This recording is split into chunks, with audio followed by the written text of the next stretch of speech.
एक बार की बात है, एक आश्रम में 3 शिष्य रहते थे। तीनों ने अत्यंत मेहनत से अपनी शिक्षा संपूर्ण की।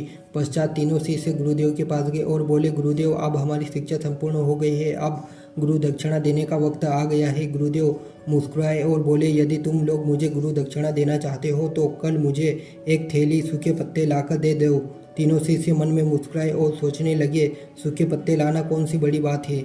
अगली सुबह तीनों शिष्य पास के जंगल में दक्षिणा हेतु सूखे पत्ते एकत्र करने के लिए गए, परंतु उन्हें यह देखकर आश्चर्य हुआ कि जंगल में सिर्फ एक मुट्ठी सूखे पत्ते बचे हुए थे। यह देखकर वे तीनों बहुत अधिक परेशान हो गए। उन्होंने सोचा, आप गुरुदेव को गुरु दक्षिणा कैसे देंगे।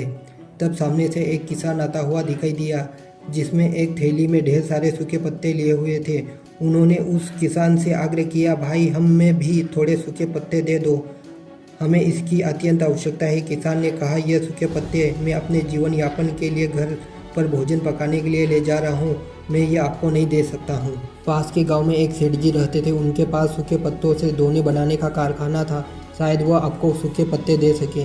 वे तीनों सेठ जी के पास गए और उनसे सूखे पत्ते देने के लिए आग्रह किया, परंतु सेठ जी ने कहा, मैं आपको सूखे पत्ते नहीं दे सकता, क्योंकि इनकी मुझे आपसे भी अधिक आवश्यकता है। मैं इन सूखे पत्तों से अपना कारोबार चलाता हूँ, मुझे क्षमा करो। वो तीनों अत्यंत परेशान हो गए। उन्होंने बहुत से लोगों से पूछा तो पता चला कि पास में एक बूढ़ी दादी रहती है, वे सूखे पत्ते एकत्र करती है, हो सके उनके पास से सूखे पत्ते मिल जाए। तीनों बूढ़ी दादी के पास गए और उनसे सूखे पत्ते देने का आग्रह किया, परंतु बूढ़ी दादी उन सूखे पत्तों से औषधियाँ बनाया करती थी, तो उन्होंने भी मना कर दिया। आप तीनों छात्र निराश होकर आश्रम लौट गए और दुखी मन से गुरुदेव की सारी बातें बताई। वो उनकी दक्षिणा लाने में असफल रहे। तब गुरुदेव ने कहा, मेरे बच्चों, मुझे दक्षिणा की अभिलाषा नहीं है।